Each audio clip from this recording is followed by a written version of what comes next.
মই যোৱা 3 দিন উজনি অসমৰ টুৰত আছিলোঁ। ইয়াত আমি যিখিনি আমাৰ অৰুণাচল আৰু নাগালেণ্ডৰ সীমামূৰীয়া অঞ্চল, বিশেষভাৱে য'ত ম্যানমাৰৰ পৰা কিছুমান মিলিটেণ্ট গ্ৰুপৰ মানুহ আহি কুঠাঘাতমূলক কাৰ্যসূচী হাতত ল'ব পাৰে, সেই অঞ্চল আমি ছাৰ্ভেও কৰিছোঁ আৰু আমি তাত যিখিনি একশ্যন ল'ব লাগে, প্ৰিভেণ্টিভ মেজাৰ্ছ যিখিনি ল'ব লাগে তাৰ বিষয়ে আলোচনা কৰিছোঁ। যোৱাকালি মিটিং কৰা হৈছে, এইবোৰ অঞ্চলটো চোৱা হৈছে আৰু মোৰ আশা যে অসমৰ ৰাইজৰ সহায় সহযোগ পাই আমি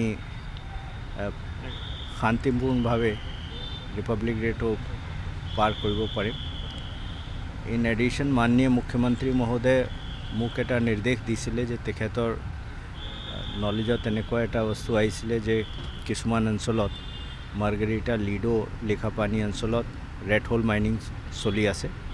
সেইটো আমি যোৱাকালি IG আৰু SP লগত ভিজিট কৰিছোঁ আৰু যিখিনি stakeholders, mining department, district administration, police administration, forest department, Coal India limited, তেওঁলোকক নিৰ্দেশ দিয়া হৈছে যে 7 দিনৰ ভিতৰত যিখিনি অঞ্চলত ৰেড হোল মাইনিং চলি আছে এইটো কমপ্লিটলি বন্ধ হ'ব লাগে। যোৱাকালিৰ পৰাই কামটো ষ্টাৰ্ট কৰা হৈছে। অলৰেডি নৰ্থ ইষ্ট কোলফিল্ডৰ লিজ এৰিয়াৰ ভিতৰত চলি থকা তেনেকুৱা 2টা মাইন আইডেণ্টিফাই কৰি যোৱাকালি বন্ধ কৰা হৈছে। ঠিক তেনেকৈ আজি মৰ্ণিং উমৰাংচুত প্ৰায় গোটেই অঞ্চলটো ছাৰ্ভে কৰা হৈছে। তাত অৱশ্যে চলি থকা মাইন পোৱা নাই, কিন্তু যিখিনি মাইন তাত আবাণ্ডেণ্ট অৱস্থাত পৰি আছে, পৰিত্যক্ত অৱস্থাত পৰি আছে, তেওঁলোকক চিল কৰিবলৈ নিৰ্দেশ দিয়া হৈছে। গোটেইখিনি কাম 7 দিনৰ ভিতৰত কমপ্লিট হ'ব বুলি মই আশা কৰিছোঁ।